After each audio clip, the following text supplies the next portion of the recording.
Kabir, actually में बहुत सुकून महसूस कर रहे होगे ना? मैं जल्दी में हूँ मामा जी, बाद में बात करें। अरे अदिति अभी अभी घर आई है और तुम बाहर जा रहे हो। एक्चुअली थोड़ा समय बिताओ उसके साथ। बहुत जरूरी काम है, मैं जल्दी लौट आऊंगा। ठीक है। मतलब अब हमारी बहुरानी अकेली है। यही मौका है कुछ जरूरी पूछताछ करने का, एक्चुअली में पता लगाने का कि ये कौवा और हंस वाला चक्कर है क्या।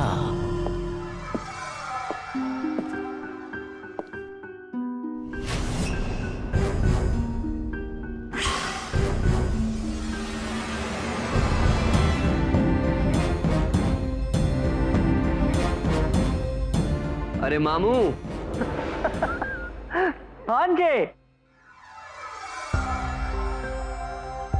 क्या बात है मामा, तुम तो जिंदा हो। मतलब? नहीं, वो क्या है कि ईजा ने मुझे फोन करके जल्दी आने को कहा था, तो मुझे लगा कि शायद तुम्हारा भी नंबर आ गया। कैसी बातें कर रहे हो भांजे, अब मेरी उम्र ही क्या हुई है।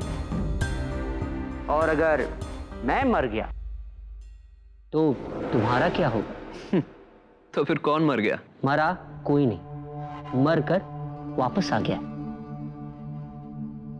कल रात की चढ़ी अब तक सर घुमा रही है, और अब मामा तुम बातें मत घुमाओ। तुम्हारी भाभी वापस आ गई। रानी भाभी जाती कहाँ है जो लौट आएगी?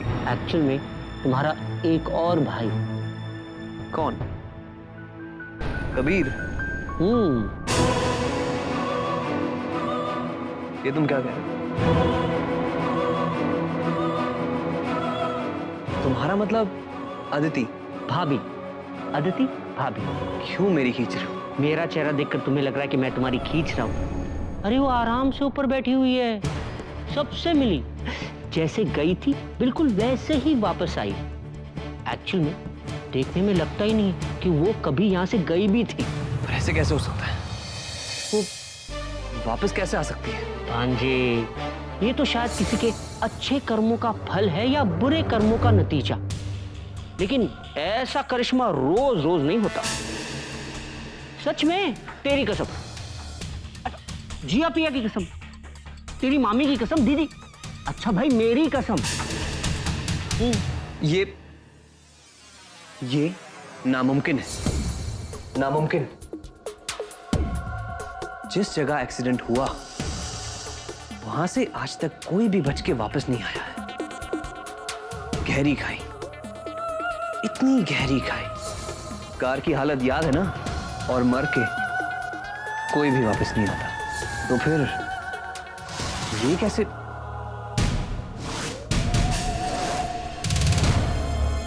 और वैसे ये इतने दिन थी कहां? नदी में बह गई थी, याददाश्त खो गई थी बेचारी की। कोई ऋषि नाम का बंदा है, उसे मिला। इतने दिन उसने उसका ख्याल रखा, और जैसे ही उसकी याददाश्त वापस आई, वो इधर वापस चली आई। ऋषि? ये है कौन? वो लाया था उसे यहाँ? ना, और ना ही कबीर चाहता है कि वो यहाँ आए।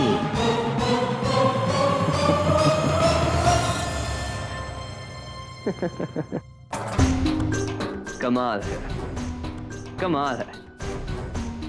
जिस बंदे की वजह से कबीर को उसकी अदिति वापस मिल गई, कबीर उसी बंदे को हम लोगों से मिलवाने में झिझक रहा है।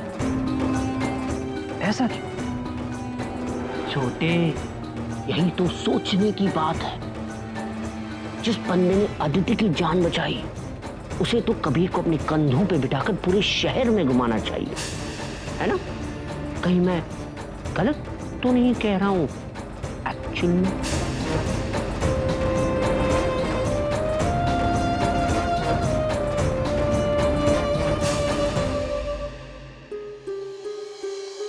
जो हम चाहते हैं कर पाएंगे। यही गड़बड़ है। जब सब कुछ इतनी आसानी से होने लगे, यकीन नहीं होता हम सोचते हैं कि क्या सच में ऐसा हो सकता है, और फिर डरने लगते हैं कि जरूर कुछ गड़बड़ हो जाएगी। राम और श्याम, सीता और गीता, चालबाज किशन कन्हैया, करण अर्जुन, वो तो पुरंदरम की कहानी। हम शक्ल वाली अब तक सिर्फ कॉमेडी फिल्म्स बनी है ना। कितना हंसते थे हम लोग, पता ही नहीं था कि असलियत में ऐसा होगा तो पसीने ही छूट जाएंगे। सच कहूं कभी, जब उसे ट्रेन में पहली बार देखा था, एक सेकंड को तो लगा कि मैंने कोई भूत देख लिया हो। आई वंडर, तुमने जब उसे पहली बार देखा होगा, तुम्हारे दिल पर क्या बीती होगी?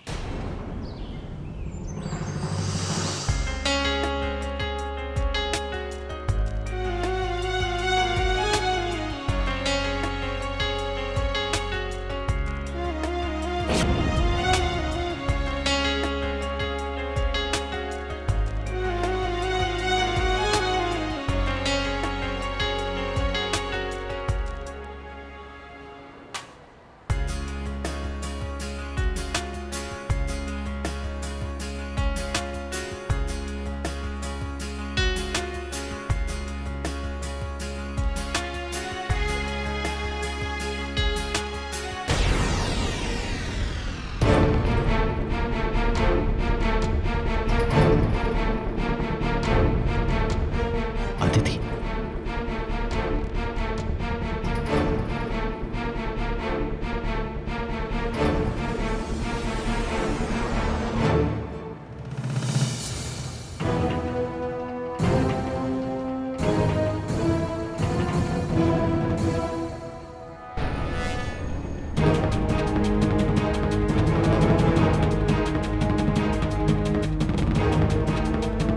अदिति, अदिति कैसे हो सकती है? वो तो मुझे गलतफहमी हुई है।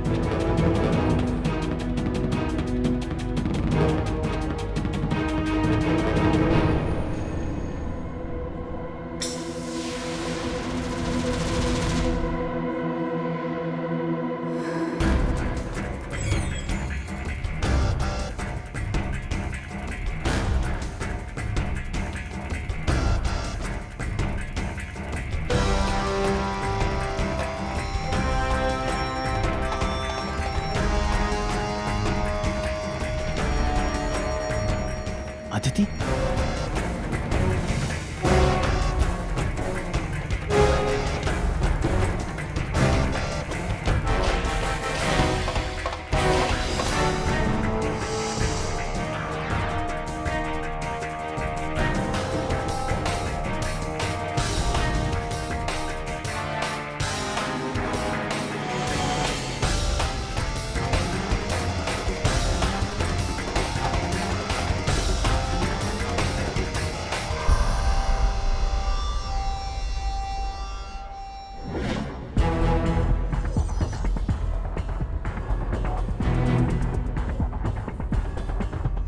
अदिति।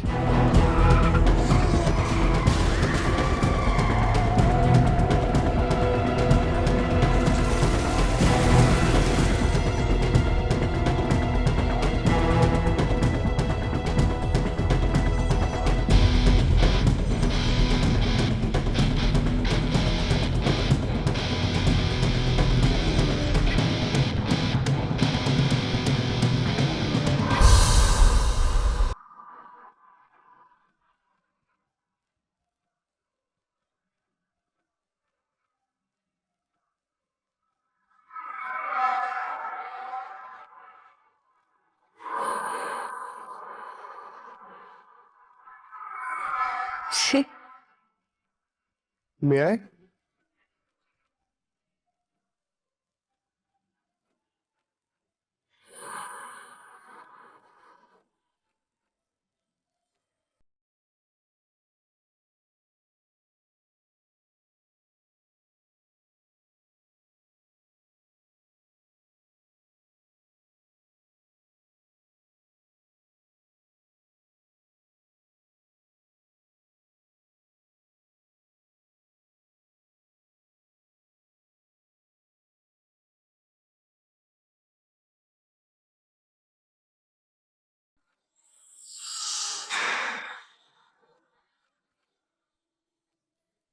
इसे पैक कर दीजिए।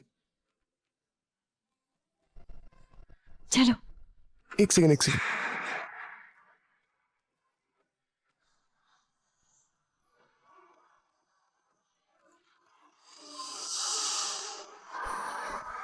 शादी की लिस्ट में सारी चीजें एकदम सेट है और तुम ऐसी टेंशन ले रही थी। अच्छा वैसे तुम्हें रिंग कैसी लगी? ऋषि, वैसे डायमंड थोड़ा और बड़ा हो सकता था ना? क्या बात कर रही हो नेहा, इतना बड़ा ठीक है यार। पर वैसे भी जितना उसका अमाउंट है ना, उसका बिल भरते भरते मेरा तो अकाउंट बैलेंस बिल्कुल खत्म होने वाला है। अब मेरे पास दो ऑप्शन है, या तो मैं किसी बैंक से लोन ले लूं या फिर कहीं जाके डाका डाल दूं। हाँ? तुम देखो, डायमंड की रिंग देखे ना, तुमने कोई एहसान नहीं किया मुझ पे, समझे तुम? वैसे भी पिछले 6 साल में आज तक तुमने मुझे कुछ नहीं दिया है। पता नहीं कैसे टीचर से प्यार हुआ है मुझे। अरे सुनो तो। अभी मैं ना कुछ नहीं सुनने वाली। तुम मुझे ये बताओ, हम हनीमून के लिए कहीं जा भी रहे हैं क्या? वैसे अगर तुम पे छोड़ दिया ना, तो तुम तो मुझे कनॉट प्लेस लेके जाके खुश हो जाओगे बस। ऐसा है, मैं इतना भी अनरोमांटिक नहीं हूँ, ठीक है ना? मैंने तुम्हें एक नहीं 2 ऑप्शन दिए हैं, 2। सोचो। पहला ऑप्शन गोवा, दिल्ली की सर्दियों को पीछे छोड़ते हुए तुम और मैं समुद्र की लहरों में हीरो हीरोइन की तरह मोटर बोट पे गाने गाते हुए। बोलो। दूसरा ऑप्शन? दूसरा ऑप्शन हनीमून हिल स्टेशन पे धौलगंज।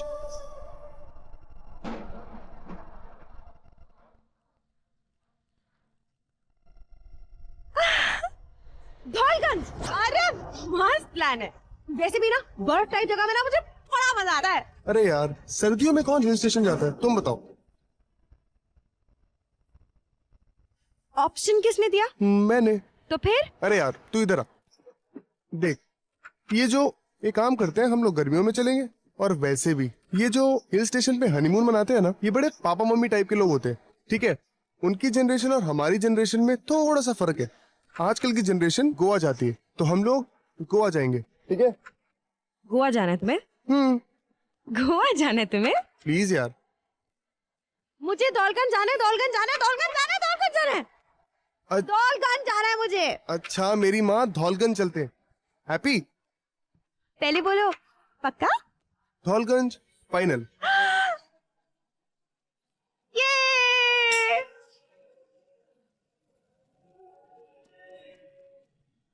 किसने सोचा था 2 लड़कियां, हूबहू वही शक्ल, वही आवाज, कौन यकीन करेगा? मैंने कहीं पढ़ा था कि इस दुनिया में हर इंसान के साथ हम शक्ल होते हैं, लेकिन अदिति को मरे हुए अभी 6 महीने भी नहीं हुए हैं। और नेहा, वो भी ऐसे वक्त पर जब मुझे उसकी सबसे ज्यादा जरूरत थी। इस इत्तेफाक पे यकीन नहीं होता। डर लगता है कि कहीं बना बनाया खेल बिगड़ा तो 900 करोड़ दोबारा हाथ से गए।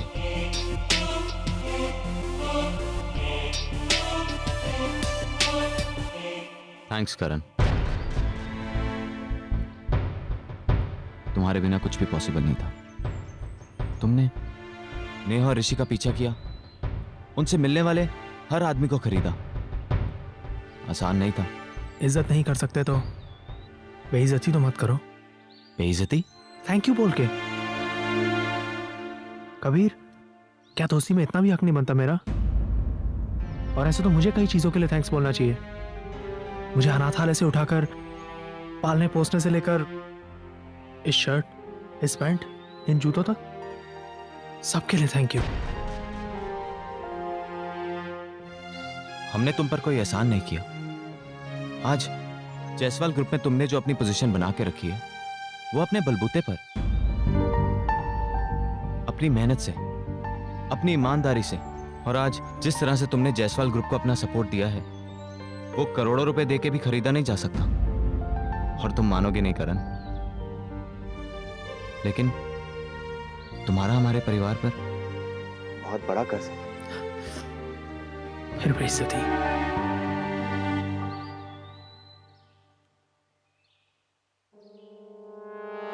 क्या हुआ कबीर?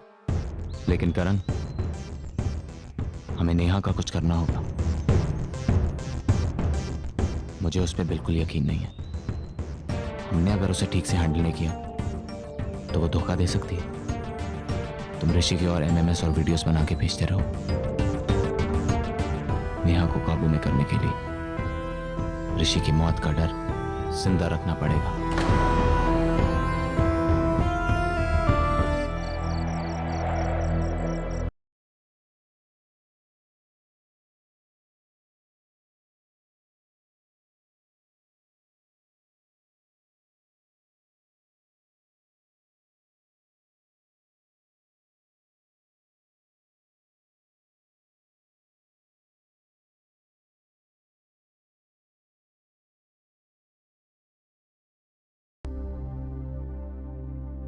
क्यों जिद की मैंने दौलगंज जाने की? अगर नहीं करती तो फिर आज ऐसा नहीं होता।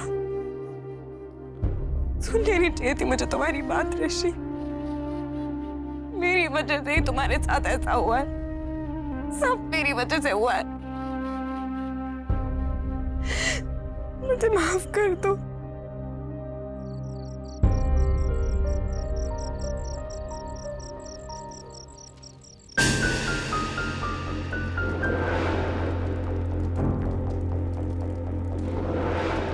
क्या देख रहे हो?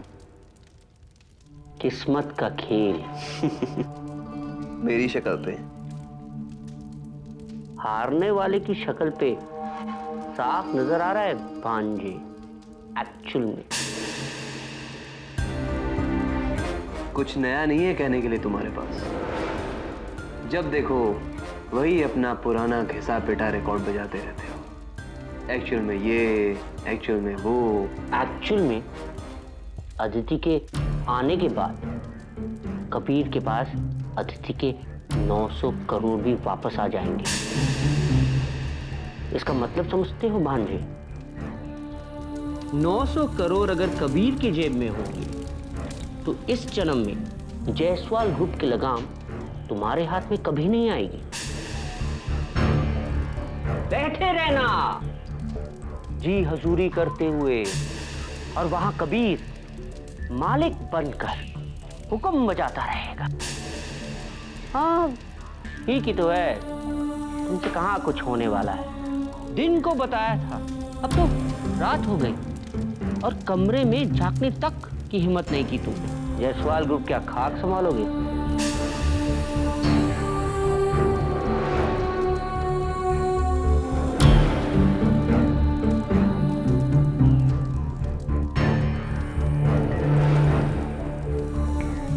छोटे सोचो, अगर ये साबित हो जाए कि ये अदिति वो अदिति नहीं है तो? और कहीं ये अदिति ही निकली तो? और कहीं ये अदिति नहीं निकली तो?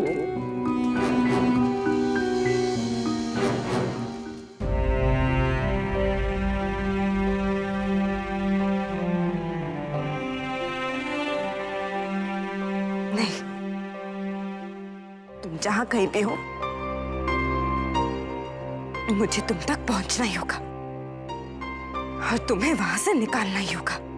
ये लोग बहुत खतरनाक है। ये लोग मुझे मार देंगे।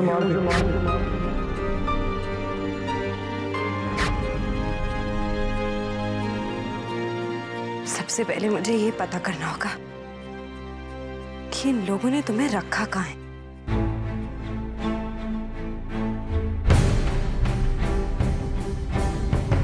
जरूर इसी कमरे से मुझे कोई सुराग मिल सकता है।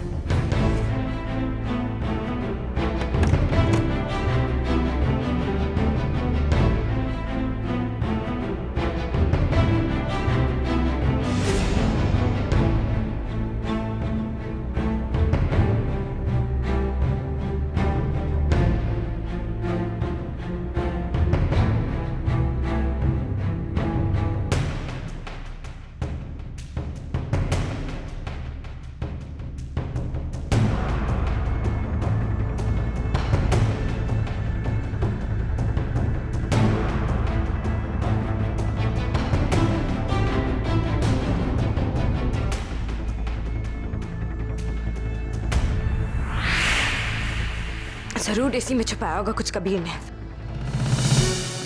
हो सकता है कि मेरे ऋषि के बारे में इसी में कोई इंपॉर्टेंट इंफॉर्मेशन हो।